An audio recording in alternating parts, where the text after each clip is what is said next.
Em nome do Pai, do Filho, do Espírito Santo. Amém. Reflexão do dia 27 de junho de 2024, 12ª semana do Tempo Comum, quinta-feira, cor litúrgica verde. Santo do dia, Nossa Senhora do Perpétuo Socorro. Século XIX, surge essa devoção na Espanha. A devoção a Nossa Senhora do Perpétuo Socorro começou a ser propagada a partir dos anos 1870 e espalhou-se por todo o mundo. Trata-se de uma pintura do século XIII, de estilo bizantino. Segundo a tradição, ela foi trazida de Creta, Grécia, por um negociante que roubou a imagem de Nossa Senhora do Perpétuo Socorro. Isso acontece no século XV. Sua intenção era vendê-la em Roma. Em 27 de março de 1499, o ícone foi entronizado na igreja de São Mateus, ficando lá por mais de 300 anos. Acabou ficando esquecida na igreja. Numa reforma, ela foi então achada e, a partir daí, ela passa a ser este ícone de devoção a Nossa Senhora do Perpétuo Socorro. Nossa Senhora do Perpétuo Socorro, rogai por nós. Na primeira leitura de hoje, nós vamos ver em 2 Reis, no capítulo 24, de 8 a 17, que a nossa adoração a nosso Senhor Jesus Cristo, o nosso evangelho vivo, não pode ser um evangelho de teoria. Nós temos que fazer na prática o que o Senhor nos mandou: amar a Deus sobre todas as coisas, o próximo como a ti mesmo. Então, colocar em prática o Santo Evangelho, renunciar ao pecado dia a dia e crer, que nós já alcançamos a vida eterna no sangue libertador do nosso Senhor Jesus Cristo. Veja o que acontece no tempo de Joaquim lá em Israel. Joaquim tinha 18 anos quando começou a reinar e reinou 3 meses em Jerusalém. Sua mãe chamava Noestã, filha de Elatã de Jerusalém. E ele fez o mal diante do Senhor, segundo tudo o que seu pai tinha feito. Passa esta maldade de pai para filho. Depois repete o neto, o bisneto, o tataraneto. Nós vimos como que aconteceu em alguns personagens para trás, como que no tempo de Elias, o rei e a rainha se perverteram também na adoração a ídolos, trazendo para Israel uma série de maldição. E aqui continuam as maldições. Naquele tempo, os oficiais do Nabucodonosor, rei da Babilônia, marcharam contra Jerusalém e a cidade foi sitiada. Não que Deus se vingou de Jerusalém, não, de jeito de Israel, de jeito nenhum, Mas os homens rejeitam Deus e Deus os abandona à sua própria sorte. Muitos de nós faz isso também. Nós abandonamos Deus. Eu não quero o mandamento de Deus na minha vida, eu não aceito Deus, não vou na igreja, questiono se Deus existe e fica abandonada a minha própria sorte. Isso nós sabemos no que vai dar: drogas, abandono, criança de rua, morador de rua, vingança, morte, tráfico de drogas, briga, tiro para lá e para cá, morte e confusão para tudo quanto é lado, prostituição. Nós sabemos exatamente o que acontece quando nós abandonamos Deus. Portanto, então, no tempo de Joaquim, rei de Israel, não foi diferente. Ele abandonou Deus, todo mundo abandonava Deus. Acontecia em Israel que religião era só uma teoria, o templo era só uma teoria, ninguém praticava a reunião, a começar pelos sacerdotes, pelos doutores da lei e pelo próprio rei e pela própria rainha. Então, o rei da Babilônia veio, em pessoa, atacar a cidade, enquanto seus soldados a sitiavam. Foi destruído o templo de Jerusalém. Os elementos sagrados, as taças, tudo que era um sagrado de devoção foi literalmente destruído por Nabucodonosor. É como se Deus estivesse falando assim: de que adianta tanto elemento sagrado no templo se vocês não dão valor nenhum a isso aí? Então Joaquim, rei de Judá, apresentou-se a rei da Babilônia com sua mãe, seus servos, seus príncipes e seus eunucos. Veja, Joaquim agora se apresenta àquele que vem dominar Israel, aquele que vem usurpar, aquele que vem humilhar o povo. Não se apresentou em nenhum dia diante de Deus com sua família. Mas Joaquim, rei de Judá, agora se apresenta ao invasor, rei da Babilônia, com sua mãe, seus servos, seus príncipes e seus eunucos. E o rei da Babilônia os fez prisioneiro. Se ele tivesse apresentado ao Deus de Israel, Deus os faria livres. Não, mas ele prefere a escravidão, prefere ficar ali sendo subjugado. Nabucodonosor levou todos os tesouros do templo do Senhor e do templo do Palácio Real, quebrou todos os objetos de ouro que Salomão, rei de Israel, havia fabricado para o templo do Senhor, conforme o Senhor havia anunciado.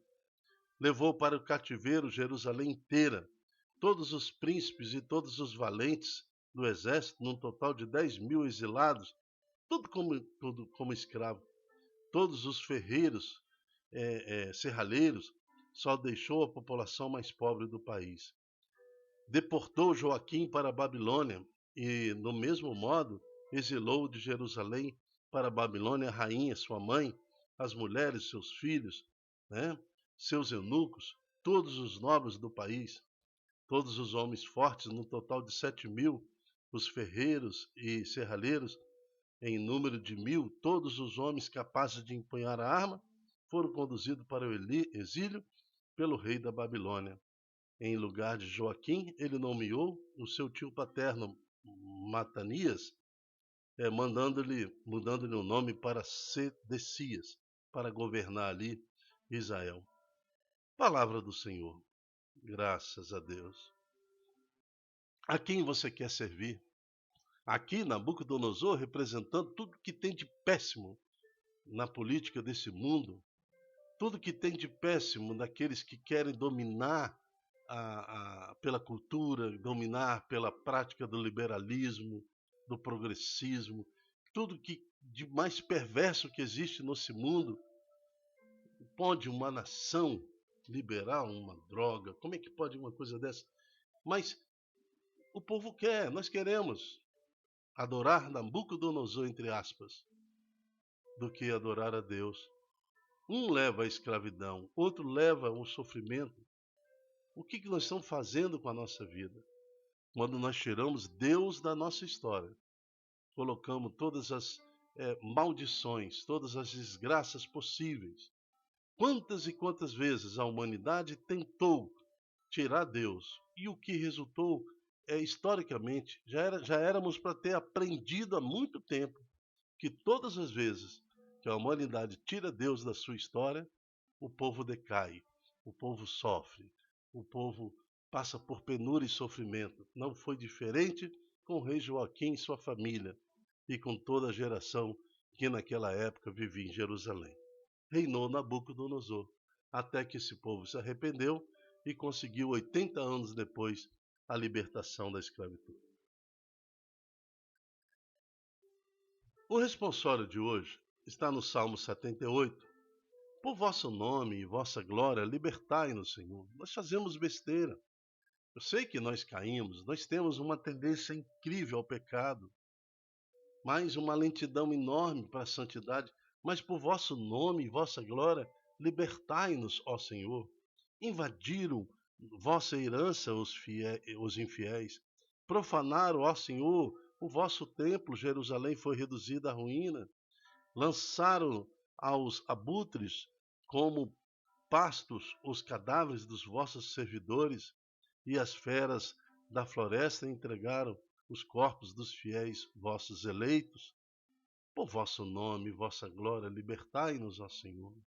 Libertai-nos, libertai a nossa casa, não deixa ser profanado o nosso lar, não deixamos de jeito nenhum, pela televisão, pela internet, pelo celular. Quanta profanação acontece em nossa casa, diante dos nossos olhos, assim como Joaquim, rei de Israel, nós permitimos.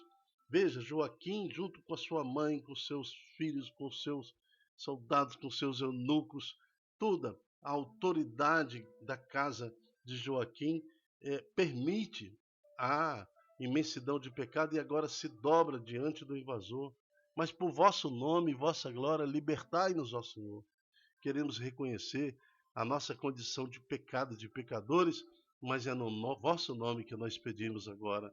Libertai o nosso filho, a nossa filha, libertai papai, mamãe, libertai meus irmãos, meus sobrinhos, que o Senhor possa ser a causa de vida na nossa família. Amém. Evangelho está em Mateus capítulo 7, de 21 a 29. O Senhor esteja conosco, Ele está no meio de nós. Proclamação do Evangelho de Jesus Cristo segundo Mateus. Glória a vós, Senhor. Veja que no Evangelho de hoje também trata disso. A religião, a fé, não pode ser vivido na teoria, tem que ser vivido na prática, e assim o Senhor vai nos instruir hoje. Naquele tempo, disse Jesus a seus discípulos: nem todo aquele que me diz Senhor, Senhor, entrará no reino dos céus. Está vendo?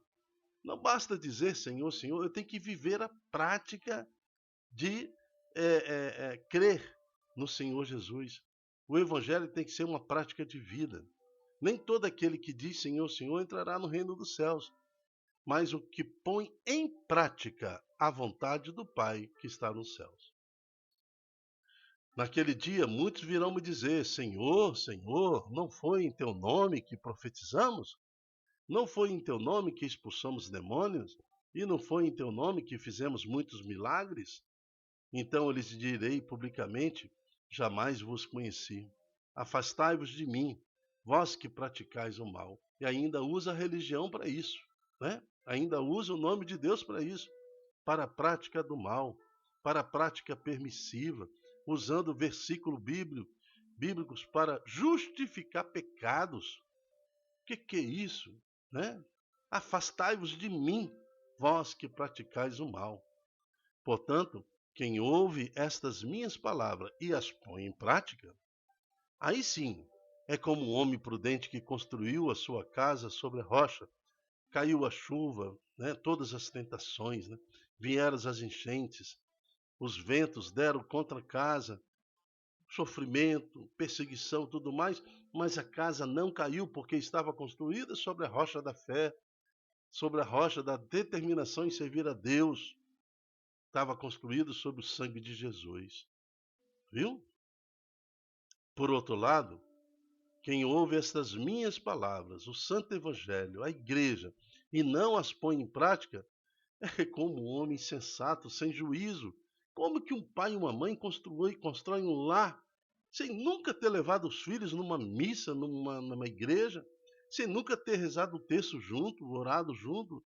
Como que cria um filho de manhã cedo, já liga a televisão naqueles, bota lá no YouTube, baixa um programa qualquer infantil, nem fiscaliza para ver se aquele desenho animado é ou não cristão, passa ou não mensagem para seus filhos.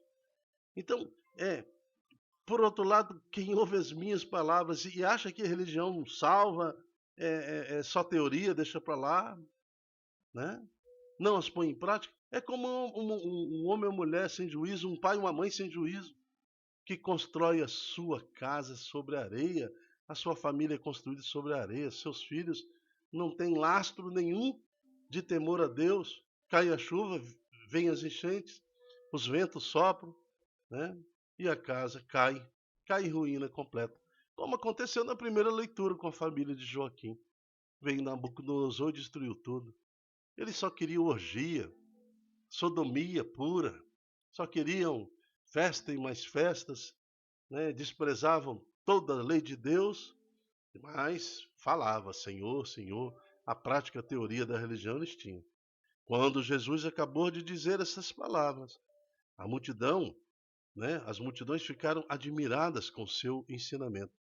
De fato, ele as ensinava como quem tem autoridade, não como os mestres da lei.